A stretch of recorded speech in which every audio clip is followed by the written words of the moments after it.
Today I'm going to show you how to use your own character model with Sticky3D Controller. I have an FBX model which is rigged and set up as a humanoid in Unity. Let's drop our FBX model into the scene.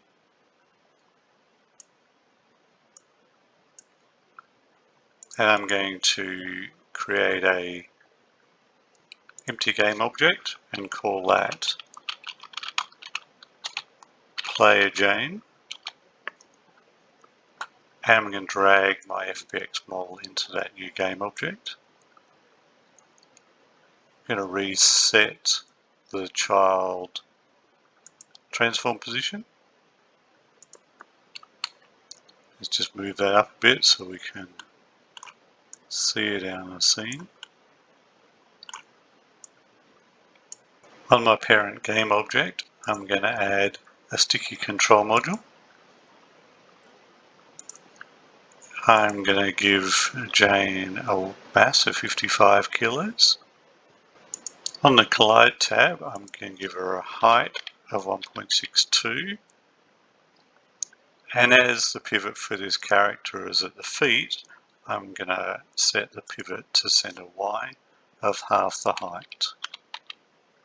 I'm going to set the reference update type to auto first. That's just going to make it a bit easier for us to test this new character in our scene. On the look tab, I'm going to create a new first person camera. And for my third person camera, if you don't have a third person camera in your scene, you can use the prefab from the demos prefab folder. I'm just going to configure the one that I already have in this scene. I'm just going to drag it in. Now I'm going to set the camera offset, the Y, to 0.5, and I'm going to place the camera behind our character, so I'm going to make that, say, -3 meters. And because our pivot for the character is at the feet, I'm going to lift up the focus offset of our character to maybe 1.4 meters. Actually, I'm going to go back to rigid body for a moment. I'm just going to set the collision, the interpolate to interpolate. Okay, on my move tab, I'm going to make sure initialize on awake is enabled. And to test that in the scene, let's just turn off the other character for the moment. And let's give that a try. Nothing happens yet because we need to add the sticky input module to our character. Let's do that.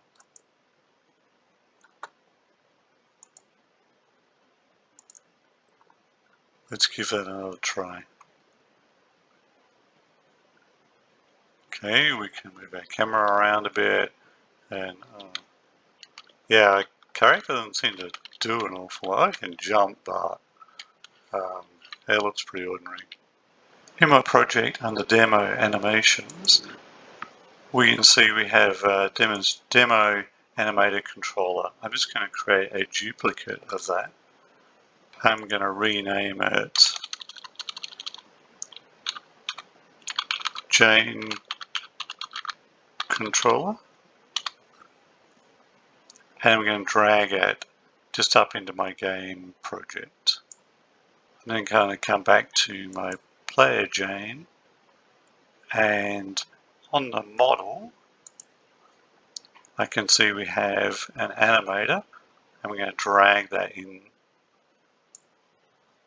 And then I'm going to go to my Player Jane parent game object, onto my sticky control module. I'm going to go to the animate tab, and I'm going to drag my animator into my animate tab.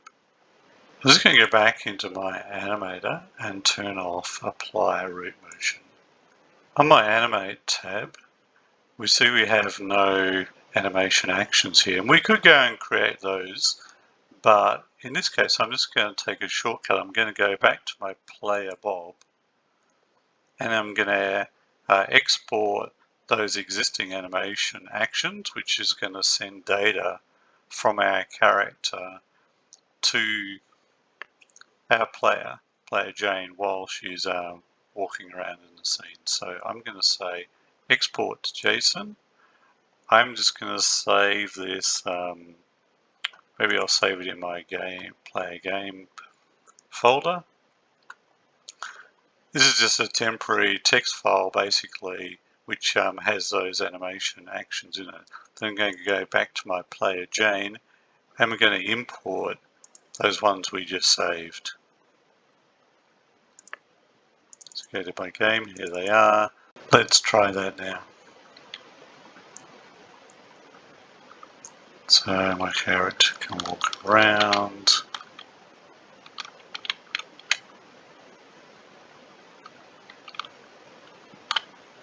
My Jane model has its own idle animation, so I'm going to open the animation controller. Let's go to the walk blend tree, and I'm going to add this idle animation instead. So let's give that a try.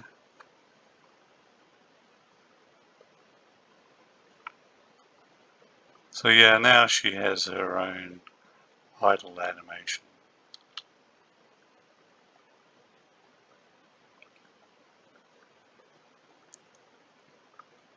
That's all I have for this tutorial. If you'd like to ask us any questions, you can contact us on our Discord channel or in our Unity forum. Thank you for watching.